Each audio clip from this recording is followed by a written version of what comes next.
Bonjour à tous et à toutes. Alors, on va procéder à un cours en ligne sur une partie du droit pénitentiaire, à savoir le statut juridique interne des personnes détenues.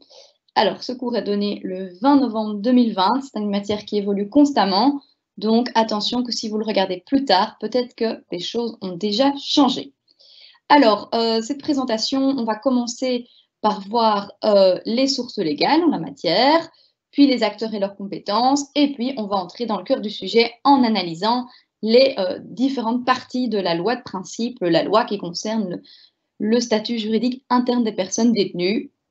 Cette présentation PowerPoint peut être téléchargée au lien qui s'affiche. Les sources légales, tout d'abord. Alors, on va vraiment parler ici que du droit belge, du droit national, mais vous devez savoir que le droit international et européen en matière pénitentiaire est tout à fait intéressant et s'applique aussi. On n'a pas le temps de le voir dans le cadre de ce cours, mais donc je vous invite à en prendre connaissance parce qu'il reste méconnu et pourtant il est très intéressant de pouvoir aussi le connaître quand on s'intéresse au droit pénitentiaire. Alors, il existe un droit pénitentiaire, point d'exclamation. Pourquoi cette formule un peu provocante? Eh bien, parce que ce n'est qu'au XXIe siècle que nous avons en Belgique pu avoir des lois pénitentiaires qui ont été adoptées. Et encore, elles ont encore mis du temps à entrer en vigueur. Et ce processus donc d'entrée en vigueur, de mise en application de ces lois pénitentiaires n'est même pas terminé. On va y revenir. Et pourtant, dès 1830, dès le début de notre État belge, la question de régler par la loi la façon dont s'organise l'exécution des peines de prison avait déjà été envisagée, mais à l'époque, quand on réformait le code pénal, etc., une grande réforme des prisons était en cours, on avait reporté ça à plus tard, et finalement, il y a eu quelques tentatives de réforme, mais finalement, il a fallu attendre le XXIe siècle pour avoir enfin ces lois pénitentiaires, sous réserve de quelques lois qui réglaient des questions tout à fait spécifiques. Si vous voulez en savoir plus sur ce processus de légalisation de la matière pénitentiaire, je vous ai mis une petite référence d'article que j'ai rédigé à aller consulter. Alors, aujourd'hui, notre droit pénitentiaire se compose essentiellement de 4 grandes lois. Un bloc de 3 lois adoptées en 2005 et 2006, donc la loi dite de principe du 12 janvier 2005 qui va vraiment être celle qu'on va étudier aujourd'hui, qui concerne à la fois les grands principes, donc qui s'appliquent donc pour tout le droit pénitentiaire, et le statut juridique interne des personnes détenues, 2 lois en 2006 qui concernent le statut juridique externe des personnes détenues, et enfin une loi de 2009 qui concerne l'organisation de l'administration pénitentiaire et le statut de son personnel. Donc, ce cours, je l'ai dit, se focalise sur le statut juridique interne et comme je vous l'ai dit, ces 3 lois, on va y revenir, forment un tout, les lois qui concernent donc le statut juridique interne et externe. Donc, si vous voulez en apprendre plus sur le statut juridique externe en complément de ce cours, j'ai fait d'autres vidéos qui sont aussi en ligne sur YouTube sur le statut juridique externe, donc je vous invite à aller voir ces vidéos en complément de celle-ci. Pour les non-juristes, je vous ai mis des captures d'écran sur comment aller rechercher ces lois pénitentiaires. Pour suivre ce cours, je vous recommande vivement d'aller imprimer la loi de 2005 et de suivre au fur et à mesure de ce cours avec la loi à côté de vous ce qu'on va étudier aujourd'hui. Donc voilà, vous suivez les étapes pour pouvoir arriver sur le texte. Donc je vous l'ai dit, nous avons 3 grandes lois en 2005 et 2006. Vous allez me dire pourquoi 3 et pas une? Alors, l'objectif initial était effectivement d'avoir une loi pénitentiaire. En fait, si on en a finalement 3, cela s'explique pour des raisons de technique législative. En fait, l'évolution et le travail préparatoire au travail législatif a été très très long.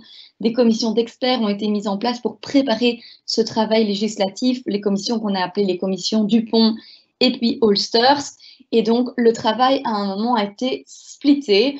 Et donc, on a eu une première loi adoptée qui concerne le statut juridique interne et les grands principes, et puis d'autres autres lois par la suite, puisqu'on avait voulu déjà avancer dans le processus législatif sur le statut juridique externe.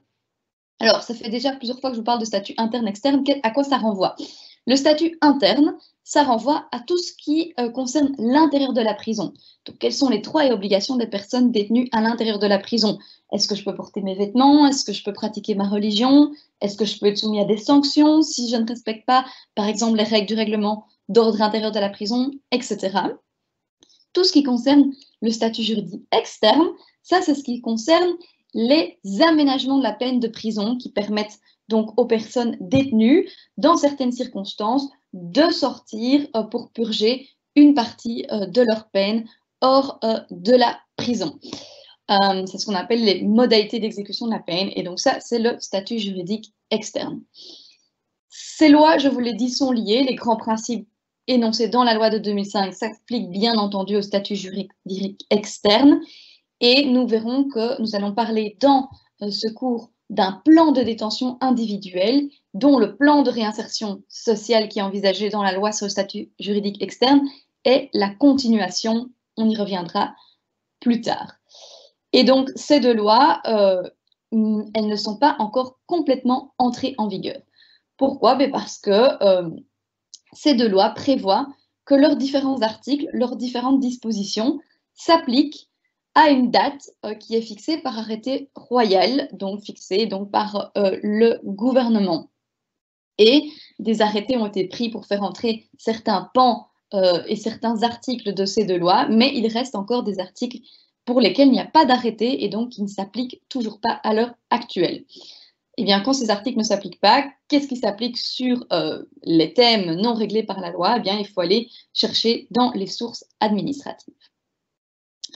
Et donc, je vais vous montrer des tableaux qui montrent comment ces lois sont entrées en vigueur petit à petit. Et les deux parties de ces trois grandes lois qui ne sont pas encore entrées en vigueur, que concernent-elles? En ce qui concerne la loi de principe qu'on étudie aujourd'hui, ce qui n'est pas entré en vigueur, ce sont les dispositions relatives à la santé en prison. Et en ce qui concerne le statut juridique externe, qu'on ne verra pas aujourd'hui, mais pour votre information, tout ce qui concerne l'aménagement des peines de prison jusqu'à 3 ans, eh bien ça, ce n'est pas encore réglé par la loi. Une date a été fixée au 1er avril 2021 actuellement, mais cette date est régulièrement repoussée, donc rien ne nous garantit qu'au 1er avril 2021, la loi sur le statut juridique externe sera complètement applicable. Donc ici, je vous ai fait des petits tableaux qui vous montrent comment les différents articles, vous voyez les articles de la loi de principe, et je vous ai mis à côté les sujets concernés, sont entrés en vigueur. Donc vous voyez, il y a des articles qui sont entrés en vigueur en 2005, puis en 2006, puis en 2007, puis en 2011, en 2013, et puis plus rien pendant tout un certain temps. Et très récemment, donc vous voyez, sous la fin de la dernière législature, en 2019 et en 2020, énormément de dispositions sont entrées en vigueur. Et donc, on est dans une situation actuelle où quasiment toute la loi de principe s'applique, sauf donc ce que je vous ai dit, donc qui concerne la santé en prison. Pour la loi sur le statut juridique externe, comme je vous l'ai dit, tout ce qui concerne l'aménagement des peines jusqu'à 3 ans par le juge de l'application des peines, ce sont des articles qui ne sont pas encore entrés en vigueur. Alors, il n'y a pas que les lois pénitentiaires qui s'appliquent en matière pénitentiaire. Il y a aussi d'autres sources, que ce soit au niveau fédéral ou fédéré. Il y a des articles de la Constitution belge qui s'appliquent en la matière, des articles du Code pénal, du Code d'instruction criminelle, certaines lois aussi, d'autres arrêtés d'exécution et énormément de sources administratives. En effet, la loi pénitentiaire et ses arrêtés d'exécution sont complétés par des circulaires ministériels, des lettres collectives qui contiennent des instructions plus précises sur comment appliquer en fait cette loi pénitentiaire. Alors ces sources administratives, la difficulté, c'est qu'elles ne sont pas publiées, qu'elles changent régulièrement et donc pour les obtenir, il faut s'adresser à l'administration pénitentiaire pour qu'elle nous les envoie puisqu'elles ne sont publiées sur aucun site internet, par exemple. Donc là, je vous ai mis où trouver les arrêtés quand vous êtes sur la loi, quand vous avez trouvé donc la loi du 12 janvier 2005, vous voyez dans un petit carré au-dessus qu'il y a ces 25 arrêtés d'exécution. Vous pouvez cliquer dessus, vous avez le texte de ces arrêtés. Donc ça, c'était un bref aperçu des sources. Maintenant, on va procéder à une étude des différents acteurs qui interviennent. Et énormément d'acteurs interviennent en matière pénitentiaire. Alors, Il y a tout d'abord, évidemment, tous les acteurs du service public fédéral justice. Celui-ci comprend l'administration pénitentiaire et donc tous les acteurs du personnel pénitentiaire, on va y revenir. Puis, on a tout le secteur associatif qui gravite autour du monde carcéral et péricarcéral. On a les cultes, évidemment, puisque des aumôniers, des conseillers moraux, etc., vont entrer en prison pour aller à la rencontre des personnes détenues. On a des organes de contrôle des prisons au niveau belge, au niveau européen, on va y revenir. Le pouvoir judiciaire, évidemment, qui donc est le seul qui peut priver quelqu'un de sa liberté, donc envoyer une personne en prison, mais aussi faire sortir quelqu'un de prison dans le cadre de l'exécution des peines, par exemple, les avocats. Et puis, au niveau fédéré, on a aussi beaucoup d'acteurs qui interviennent. Je vais le développer tout de suite. Donc, le SPF Justice, le Service public fédéral justice, a 3 grandes directions, parmi lesquelles la direction qu'on appelle DGEPI pour Établissement pénitentiaire, Penitentiaire Inrichtingen. C'est de la DGEPI qu'on peut appeler plus communément l'administration pénitentiaire, qui est évidemment un acteur central pour les prisons. Son directeur général actuel, c'est Rudy van den Voort, dont vous avez une petite photo. On trouve des informations sur la DGEPI sur le site du SPF Justice et dans les rapports annuels qu'elle a commencé à mettre sur son site à partir de 2007. Jusqu'en 2017, depuis 2017, nous n'avons plus de rapports publiés cependant. Alors ici, vous voyez l'organigramme de la DGEPI, donc vous voyez le DG, différentes directions, et puis vous voyez que donc il y a les directions régionales nord, centre et sud. Donc ça, ce sont 3 grandes directions qui regroupent toutes les prisons. On a aussi la régie du travail pénitentiaire, ou CELMED, on va étudier ça aussi. Et on a les directions services médico-psychosociaux, donc pour tout ce qui est médical, mais aussi pour les services psychosociaux des prisons. Alors, les services psychosociaux des prisons, c'est un acteur important. C'est ce qu'on appelle en résumé les SPS. Ces services psychosociaux, ce sont des services qui sont en prison et qui comportent des assistants sociaux et des psychologues, voire des psychiatres, et qui vont être en prison non seulement pour des missions d'aide, donc d'accueil de la personne détenue, de soutien social ou psychologique quand les personnes détenues en ont besoin, mais aussi c'est un service qui a une mission d'évaluation. Donc, il va recevoir les personnes détenues en entretien pour faire des évaluations sociales et psychologiques de leur profil en vue d'établir un plan de détention et aussi en vue de rendre des avis pour les tribunaux de l'application des peines, les juges de l'application des peines qui doivent évaluer si une personne peut avoir une sortie anticipée de prison. Alors, un gros souci, c'est que ces services psychosociaux sont en sous-effectif et ont du mal à pouvoir suivre dans toutes ces missions qui leur sont assignées. On y reviendra. Donc, le parc carcéral belge, je vous ai mis ici un petit schéma, on voit qu'il y a des prisons un peu partout en Belgique. On a actuellement 32 établissements pénitentiaires en Belgique, donc qui dépendent chacune d'une direction régionale, comme je vous l'ai dit. Donc, on a la prison de Bruxelles. Vous entendez souvent qu'on parle de la prison de Forêt ou de la prison de Berkendal ou de la prison de Saint-Gilles. Ce sont 3 sites, en fait, d'une prison qu'on appelle la prison de Bruxelles. Puis, on a des prisons en Flandre et des prisons en Wallonie.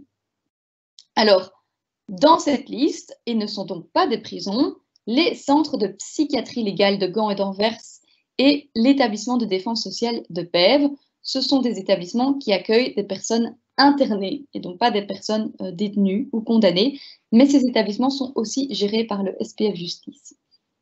Alors, quid des maisons de transition? Vous en avez peut-être entendu parler, ce sont des petites maisons de détention, on trouve environ 15 détenus, c'est quelque chose d'assez récent qui a été mis en place en 2019. Donc, il y en a une à Malines et une à Enghien. Alors, ces maisons de transition, on ne les compte pas comme faisant partie du parc carcéral parce que ce n'est pas un autre type de prison. C'est simplement un lieu où des personnes qui sont condamnées à une peine de prison peuvent se rendre dans le cadre de leur trajet de sortie anticipée de prison. Donc, la sortie anticipée de prison, c'est un parcours qui permet de sortir d'abord dans le cadre de permission de sortie, donc une journée, congé pénitentiaire, 2 journées, bracelet électronique éventuellement, libération conditionnelle au bout, c'est ce qui permet le plus de liberté. Et dans ces différents types de sorties anticipées de prison, il existe aussi le placement en maison de transition, donc le fait de pouvoir aller dans ces maisons de transition. Donc on comprend que la maison de transition, ce n'est pas un autre type de prison, c'est simplement une possibilité d'aménagement de peine. Alors notre parc carcéral, il est vieillissant, on a énormément de vieilles prisons. Vous entendez souvent parler du fait que le parc carcéral, ce sont des bâtiments qui sont insalubres, qui ne peuvent plus respecter les normes d'hygiène et qui sont, voilà, qui se délitent. C'est un parc qui est aussi en extension, puisqu'on construit toujours plus de prisons sans nécessairement fermer les vieilles prisons. Alors que l'extension du parc carcéral, qui est justifiée par le fait qu'on veut lutter contre le problème de surpopulation pénitentiaire, c'est quelque chose de tout à fait contesté, puisque plus construire n'a jamais résolu le problème de l'inflation carcérale. C'est un parc carcéral qui s'éloigne des centres urbains. On construit de plus en plus les grandes prisons très loin des villes, dans des zones résidentielles, voire à la campagne. C'est aussi un parc qui se privatise, puisque les nouvelles prisons, leur construction et leur maintenance sont confiées à des entreprises privées.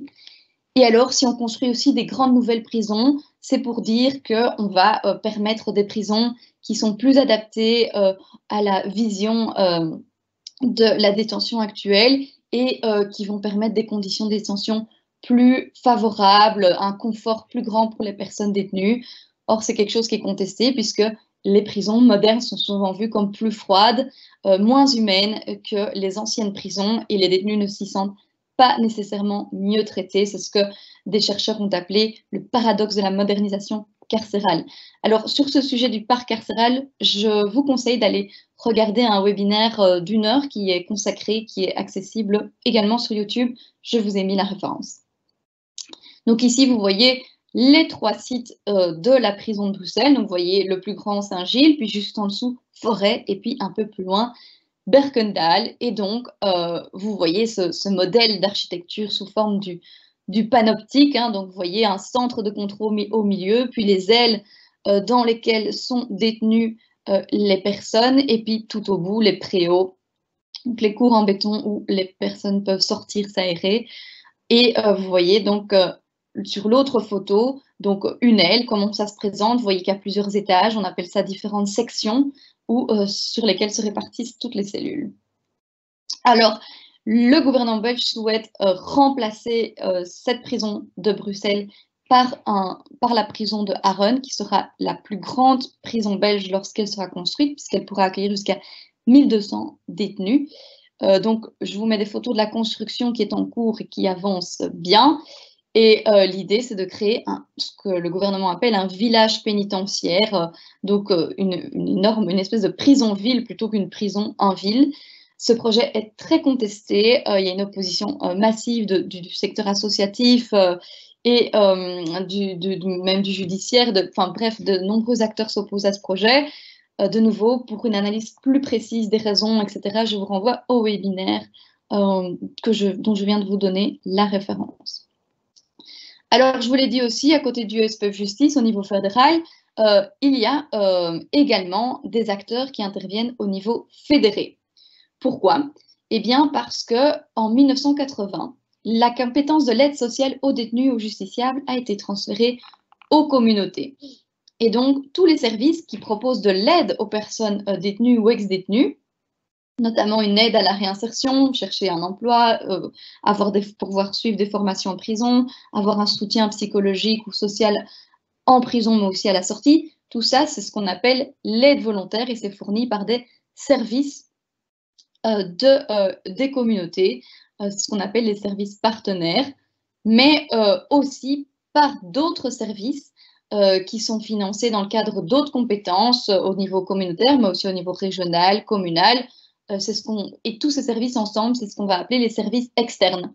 Pourquoi externes? Eh bien parce qu'ils n'ont pas leur bureau au sein de la prison. Ils ont des bureaux en dehors de la prison. Ce sont des services qui sont externes au SPF Justice, mais qui rentrent quand même en prison pour pouvoir offrir donc des activités de formation, de soutien psychologique, d'aide à la recherche à l'emploi, de soutien dans la gestion d'addiction, etc.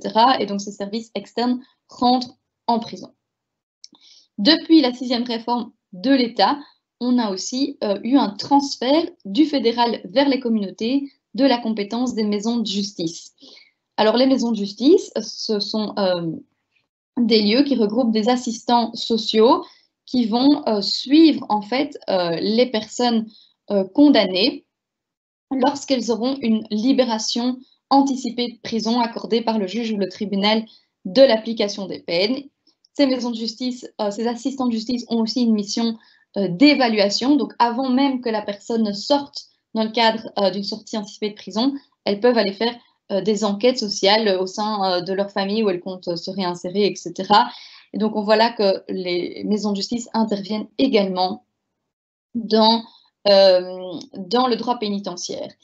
Et au niveau de la communauté française, donc la Fédération Wallonie-Bruxelles, ces compétences fédérées ont été regroupées dans ce qu'on appelle l'administration générale des maisons de justice, la GMJ, qui comprend à la fois la maison de justice, mais aussi ce qu'on appelle la direction partenariat, qui est une direction qui comprend tous les services externes. Donc, tout ce qui concerne sa compétence dans le cadre de l'aide volontaire et de l'aide contrainte sont rassemblés au sein de cette administration générale des maisons de justice. Or, si vous voulez en savoir plus sur le niveau fédéré et tous les acteurs, je vous ai mis à nouveau ici une référence d'un article en la matière. Donc, on a vu les sources légales, on a vu les acteurs. Maintenant, on va entrer dans l'analyse de la loi de principe elle-même. Alors, cette loi contient toute une série de grands titres, les principes, les prisons, le plan de détention individuelle, les conditions de vie dans les prisons, la question de l'ordre et de la sécurité en prison et le traitement des plaintes. On ne va pas pouvoir étudier tout ça dans le détail dans ce petit cours d'introduction, donc on va juste voir les grandes lignes de ces différents titres de la loi. Les principes, tout d'abord. Alors, à chaque fois que je vous mets des articles, je renvoie bien entendu aux articles de la loi de principe du 12 janvier 2005. Alors, un des plus grands principes, vraiment l'objectif prioritaire qui doit être poursuivi pendant l'exécution de la peine de prison, c'est celui de limiter les effets préjudiciables de la détention. Donc, quand il a adopté les lois pénitentiaires, le législateur était bien conscient du fait qu'une peine de prison, ça n'est pas souvent très constructif et ça crée souvent plus de dégâts que ça n'apporte quelque chose de bon. C'est pour ça que c'est la peine qu'on dit être la peine ultime. On y recourt s'il n'y a vraiment pas d'autre choix, s'il n'y a pas de peine alternative à la prison qui ne peut être prononcée. Et donc, la volonté, c'est vraiment d'éviter au maximum les effets préjudiciables, dommageables de la détention, et ce, tant pour la personne qui est en prison que pour les tiers, donc pour les victimes, pour les proches de cette personne qui est enfermée, mais aussi pour la société dans son ensemble. Et comment on va essayer de limiter les effets dommageables de la détention? Eh bien, d'une part, par le principe qu'on dit de normalisation, c'est-à-dire qu'on va essayer que la vie à l'intérieur de la prison soit la plus possible la même qu'à l'extérieur de la prison, pour éviter justement que les personnes ne se désinsèrent complètement et soient perdues à leur sortie de prison, et aussi par la mise en place du plan de détention individuel. Alors, c'est quoi l'idée de ce plan de détention individuel? C'est l'idée que quand vous entrez en prison, le service psychosocial, dont on a parlé tout de suite, va faire une enquête, va vous recevoir, va faire une enquête sociale à votre sujet pour voir où est-ce que vous en êtes, comment mettre à profit votre temps en détention pour pouvoir remplir les objectifs de la peine de prison qui sont la réparation envers les victimes, la préparation de la réinsertion, donc préparer sa sortie, et la réhabilitation, permettre à la personne condamnée de se réconcilier avec elle-même, avec la société. Et ça va être, ce plan de détention, une esquisse des activités qu'on va mettre en place pendant votre peine de prison pour parvenir à remplir au mieux ces objectifs. Donc, est-ce que vous allez suivre une formation? Est-ce que vous allez travailler? Est-ce que vous avez besoin d'un suivi parce que vous avez des addictions qui ont généré votre délinquance et sur lesquelles on pourrait travailler pendant le temps en prison, etc. Et l'idée, c'est que ce plan de détention, au moment où on est dans les temps pour demander une sortie anticipée de prison, comme la libération conditionnelle, eh bien, il soit il soit présenté comme étant un plan de réinsertion. Donc le plan de réinsertion, c'est ce qu'on va continuer à faire dehors, qu'on a commencé à l'intérieur pour poursuivre ce trajet de réinsertion sociale. Alors ça, c'est dans les principes. Parce que ce plan de détention individuelle n'est à l'heure actuelle pas du tout une réalité. Je vous l'ai dit, le service psychosocial est absolument débordé puisqu'en sous-effectif. Et donc, ces évaluations et ces enquêtes sur les profils des personnes détenues quand elles rentrent en prison ne sont pas réalisées. Et l'offre d'activités, de travail, etc. en prison qui permettrait cette individualisation de la peine de prison, eh bien, est tout à fait insuffisante et donc ne permet pas la réalisation de ce plan de détention. On y reviendra. D'autres grands principes, c'est d'abord le principe aussi de respect. Et donc, la peine de prison, elle doit s'exécuter dans des conditions psychosociales, physiques et matérielles qui respectent la dignité humaine, qui permettent d'accroître chez la personne détenue le respect de soi, son sens des responsabilités. Et un autre grand principe, c'est celui de la participation. Il faut permettre aux personnes détenues de participer à l'exécution de leur peine de prison. C'est pour ça qu'en prison, il doit exister des organes de concertation où la direction va entendre les personnes détenues sur, voilà, sur ce qu'elles pensent de ce qui se passe en prison, ce qu'on pourrait améliorer, etc. Mais c'est aussi toute l'idée du plan de détention individuel. C'est le détenu, eh bien ce plan, il n'est pas fait juste par l'administration pénitentiaire. Le détenu, il participe aussi et donc il va l'élaborer avec l'administration pénitentiaire. Et c'est aussi quelque chose, la participation des personnes détenues, c'est quelque chose qui est valorisé puisqu'il faut effectivement leur permettre de participer, de s'investir dans l'exécution de leur peine de prison, mais aussi c'est aussi quelque chose qui est critiqué comme étant le reflet de ce qu'on appelle dans nos sociétés actuelles l'activation, la responsabilisation individuelle à outrance des individus. Et là, en l'occurrence, c'est dire finalement, c'est aux détenus eux-mêmes à trouver le sens de leur peine, à s'activer. Et si finalement, pendant leur peine de prison, il n'y a rien qui se passe, c'est un peu finalement de leur propre faute, de leur propre responsabilité. Je vous ai mis ici un article criminologique qui explique ça et qui est assez intéressant. Un autre grand principe, c'est l'exigence générale de motivation. Les décisions prises par l'administration pénitentiaire doivent être motivées. Et puis, il y a des principes spécifiques pour les condamnés et pour les inculpés ou prévenus. Alors, donc comme vous savez, une personne qui est inculpée ou prévenue, c'est les personnes qui sont en détention préventive, donc qui sont en prison en attendant d'être jugées. Tandis que les personnes condamnées, c'est les personnes qui ont déjà été jugées et qui ont été condamnées à une peine de prison. Alors, pour les condamnés, là, que prévoit la loi? Elle dit, attention, la peine de prison, la peine, la sanction, ce n'est que le fait d'être privé de sa liberté. Pour le reste, une personne détenue reste une personne qui continue à jouir de tous ses droits. Et donc, ça rejoint en fait le principe de limiter les effets dommageables de la détention et le principe de normalisation. À part nous priver de notre liberté de mouvement, pour le reste, on doit pouvoir vivre le plus possible comme à l'extérieur. Et comme objectif, l'article 9 de la loi de principe prévoit que l'exécution de la peine doit être axée sur la réparation de victimes, sur la réhabilitation du condamné et sur la préparation de la réinsertion sociale dans la société libre, comme on l'a déjà souligné. Et pourquoi ces termes ont été choisis, réhabilitation, réinsertion, plutôt que d'autres? Parce que si auparavant, quand une personne entrait en prison, l'idée, c'était d'abord de l'isoler pour lui permettre de s'amender, de devenir une meilleure personne, etc. Où on utilisait les termes de traitement, de rééducation, vraiment dans une idée de changer la personne parce que c'était une personne délinquante, donc différente. À l'heure actuelle, en tout cas quand le législateur a adopté la loi, cette idée de traitement est beaucoup moins présente.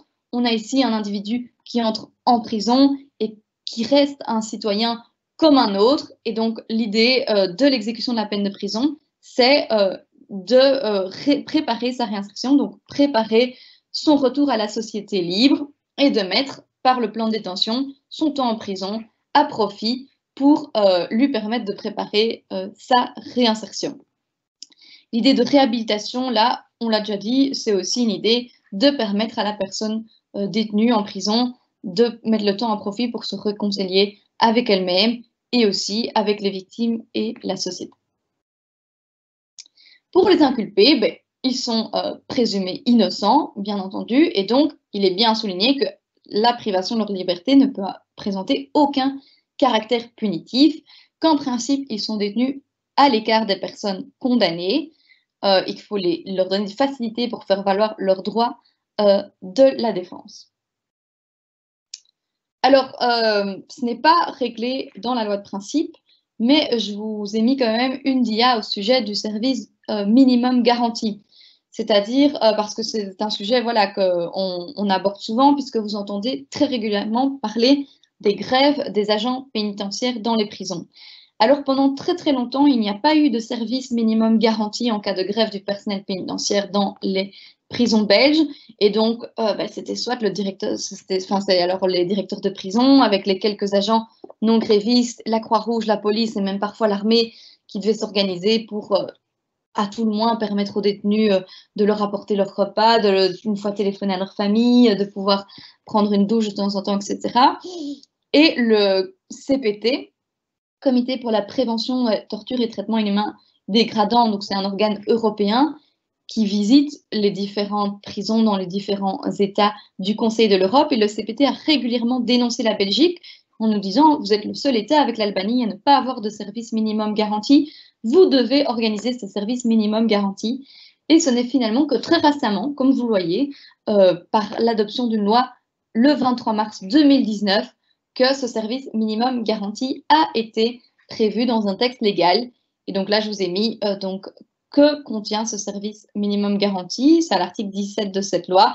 Donc, au moins avoir ses repas, dont un repas chaud, pouvoir évidemment prendre des douches au moins 2 fois par semaine et de pouvoir garantir son hygiène corporelle, recevoir les soins médicaux, pouvoir au moins avoir 1 heure de préo par jour, pouvoir avoir un minimum de contact avec ses proches par le téléphone, par la visite, rester en contact avec son avocat, etc.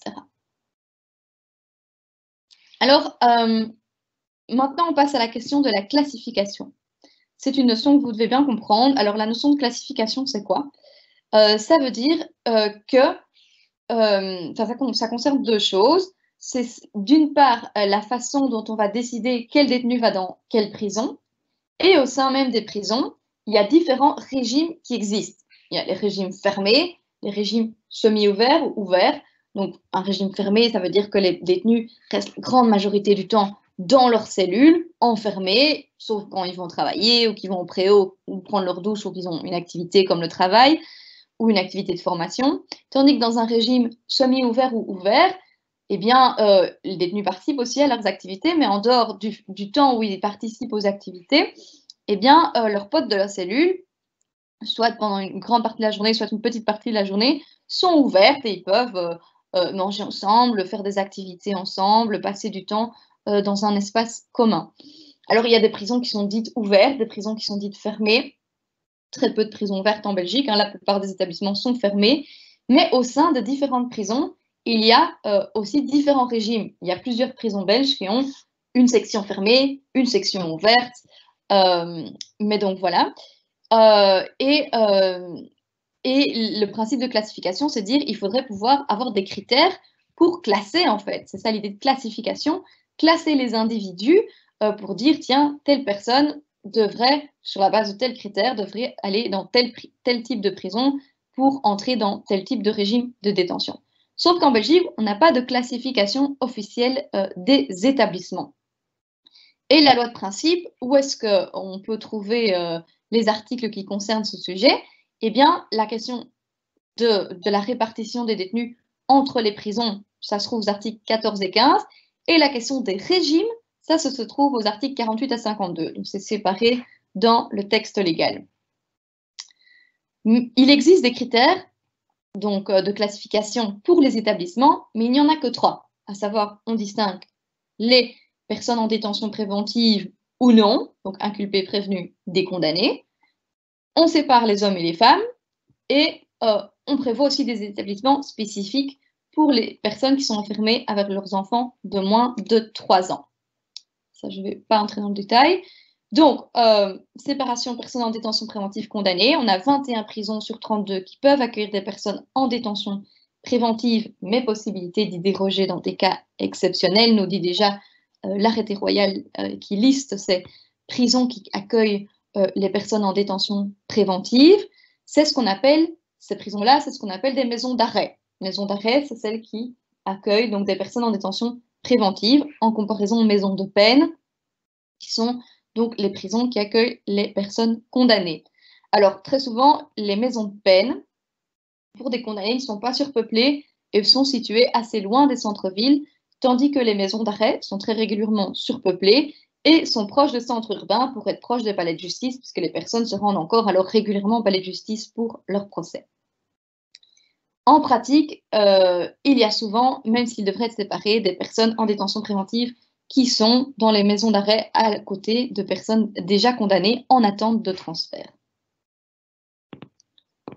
Alors, pour les femmes représentent une infime partie de la population carcérale en Belgique, seulement 4%.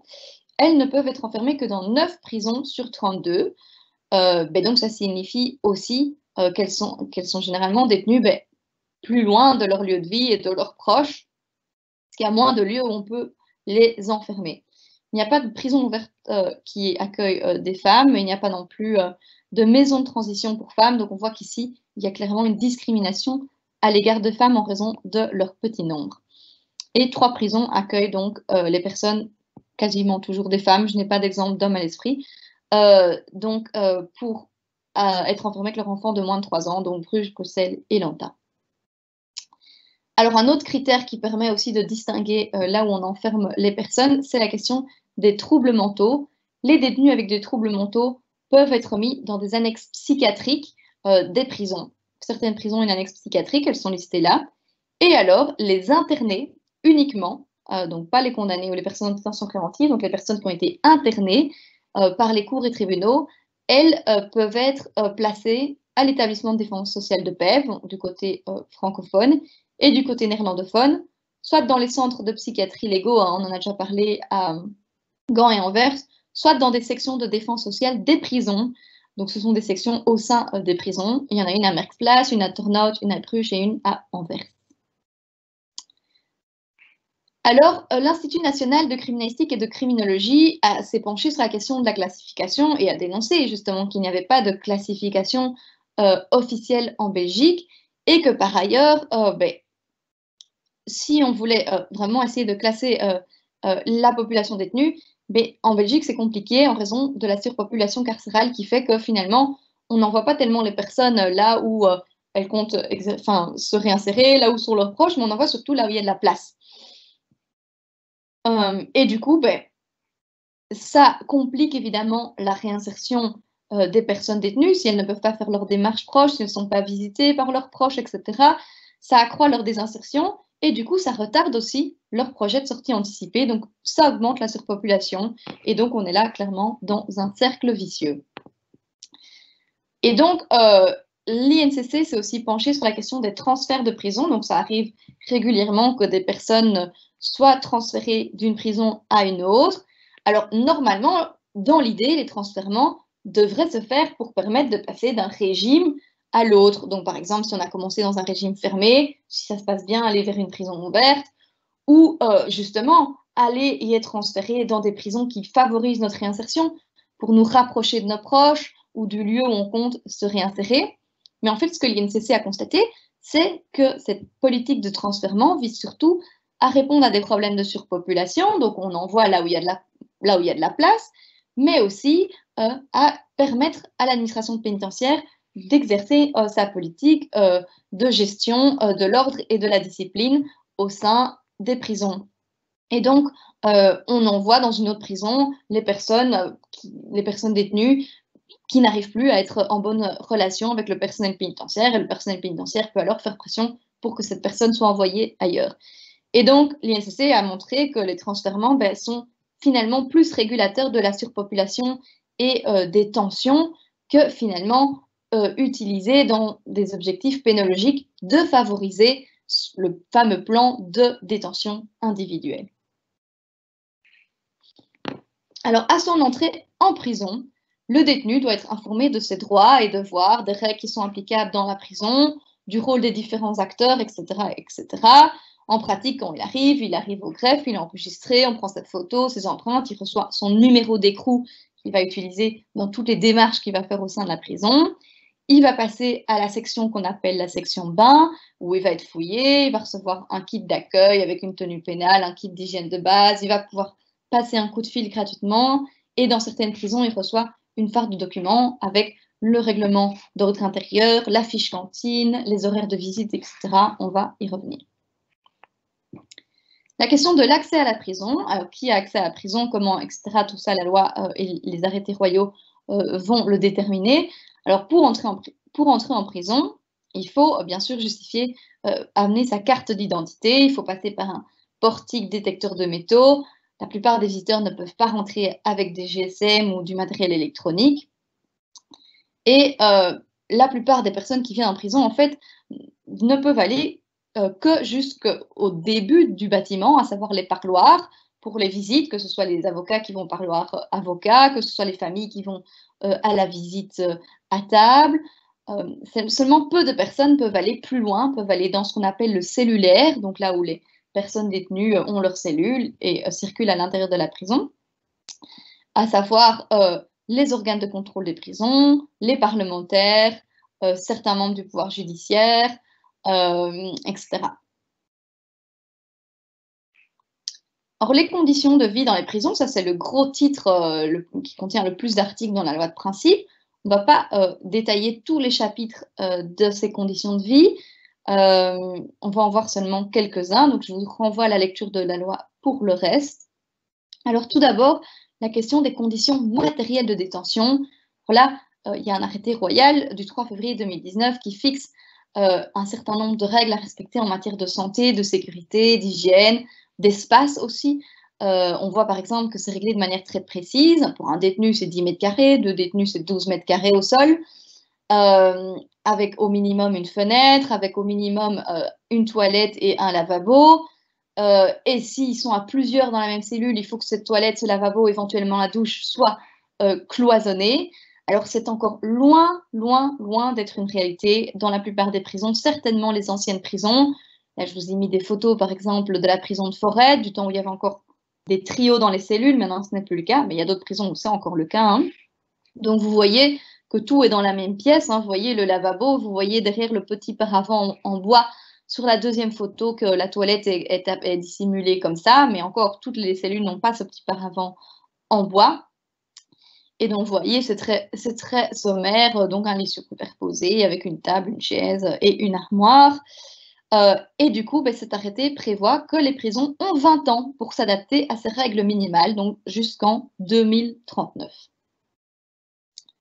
Là, je vous ai mis un petit extrait d'une bande dessinée où vous voyez le directeur de la prison de Forêt, l'ancien directeur de la prison de Forêt, Vincent Spron, qui fait visiter au dessinateur de BD la prison pour lui montrer son état d'insalubrité.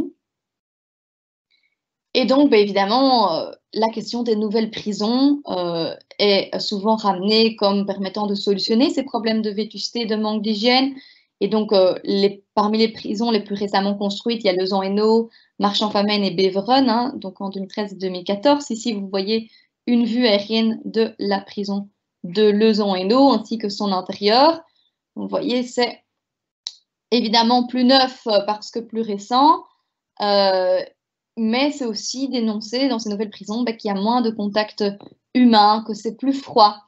Je vous donne des petits exemples. Vous voyez, sur la porte, il y a un petit bouton pour appeler, et quand on pousse dessus, la porte s'ouvre automatiquement. Dans les anciennes prisons, eh bien, les portes ne s'ouvrent pas automatiquement. Il faut qu'il y ait un agent qui soit là avec une clé qui vous ouvre la porte. Et donc, ça vous fait au moins une personne que vous voyez, avec qui vous parlez, vous avez un contact humain quand vous circulez, ce qui n'est pas le cas dans les nouvelles prisons. Vous ne croisez personne, les portes s'ouvrent automatiquement. Dans les nouvelles prisons, comme vous voyez, vous avez un espace sanitaire avec une toilette, un lavabo et une douche au sein même de votre cellule et tout à fait cloisonné. Donc, c'est plus net, c'est plus confortable, c'est plus propre.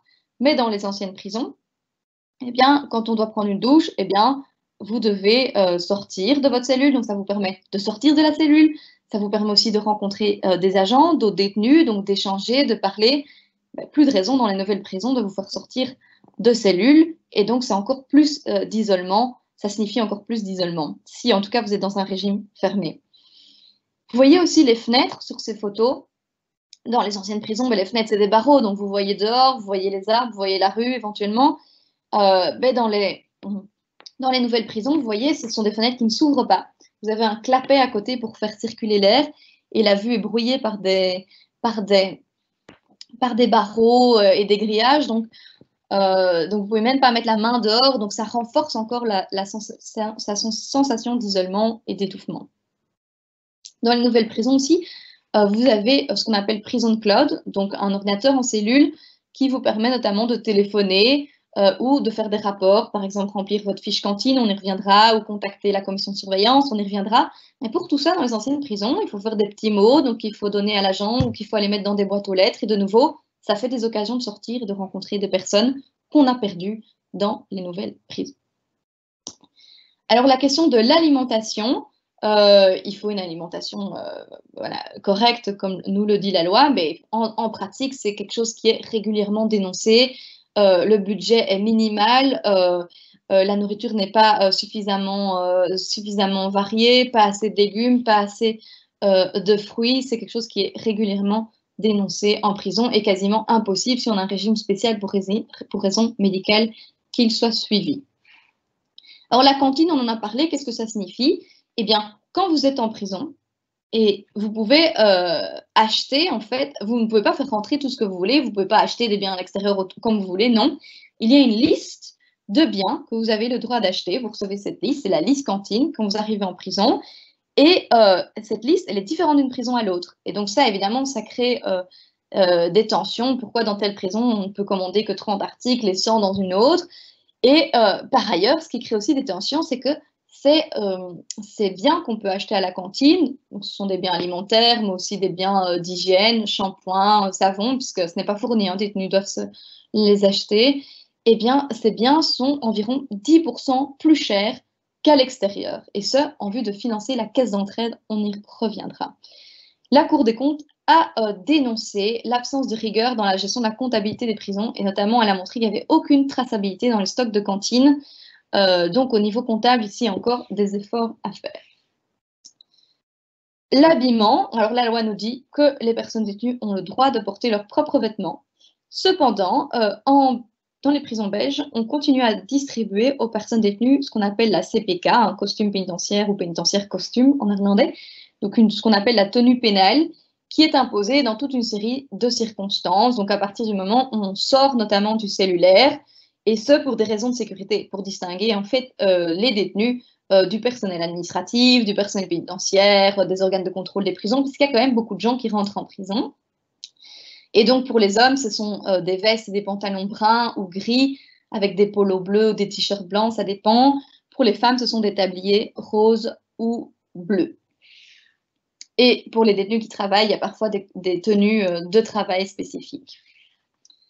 Alors maintenant, au niveau de la possession d'objets, les détenus ne peuvent posséder comme objet dans leur cellule en prison qu'une liste d'objets qui est autorisée. Et à nouveau, ça crée des tensions parce qu'il y a des prisons qui autorisent plus d'objets que d'autres. Le reste de leur possession avec lesquelles ils sont entrés en prison, soit ils les donnent à leurs proches, soit ils les laissent aux prohibés. Ici, un problème récurrent en pratique, c'est la disparition d'objets. Quand les agents fouillent la cellule des personnes détenues quand elles ne sont pas là, quand elles sont au préau par exemple, quand les personnes sont transférées de cellules, quand elles sont transférées de prison, elles font leur carton, et pendant le transfert de ces cartons, il y a souvent des disparitions d'objets, parfois d'objets de valeur, quand les personnes s'achètent des réchauds, des ordinateurs en prison, etc., ou des vêtements de valeur. Et ça crée énormément de tensions puisque c'est très difficile en fait par la suite de faire des démarches pour retrouver ou pour se faire indemniser pour ces objets. Les détenus ont l'interdiction de vendre à l'intérieur de la prison des biens ou de se les échanger ou de se les prêter, sauf moyennant autorisation. Et là, de nouveau, ça dépend fortement du personnel pénitentiaire qui va vous dire oui ou non. Or, souvent, il faut de la solidarité en prison. Il y en a certains qui n'ont pas les moyens de cantiner, comme on dit. Et s'il faut se contenter de la nourriture qu'on vous donne en prison, c'est insuffisant. Et donc, Il y a des détenus qui vont dire, tiens, est-ce qu'on peut amener un paquet de cigarettes ou de sucre à un autre? Et ben voilà, certains personnels pénitentiaires l'acceptent, d'autres sont plus stricts à cet égard.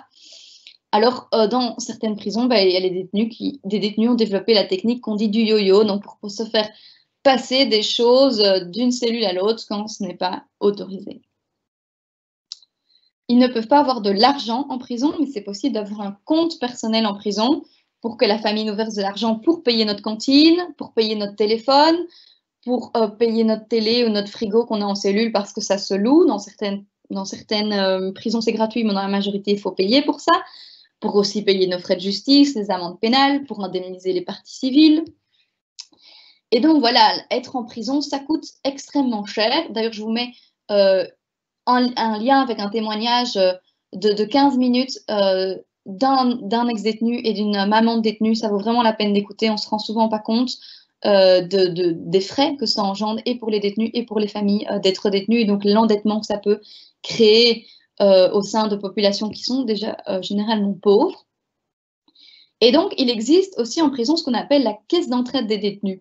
C'est quoi cette caisse d'entraide? Eh bien, les détenus indigents peuvent demander une aide financière à cette caisse d'entraide, donc pour pouvoir avoir ce qu'on appelle de la cantine sociale ou du téléphone social. Mais attention, et c'est bien expliqué d'ailleurs dans cette vidéo, ce ne sont que des prêts. Par exemple, à partir du moment où quelqu'un vous verse de l'argent sur votre compte en prison ou que vous travaillez en prison et que vous percevez un peu de gratification, on peut venir récupérer ce qu'on vous a donné. Et comment cette caisse, elle est alimentée? Comment elle a de l'argent, cette caisse? Eh bien, elle est alimentée par les 10% en plus qu'on vous taxe à la cantine, mais aussi par les bénéfices qui sont générés par la location des télévisions, des ordinateurs, des frigos, etc.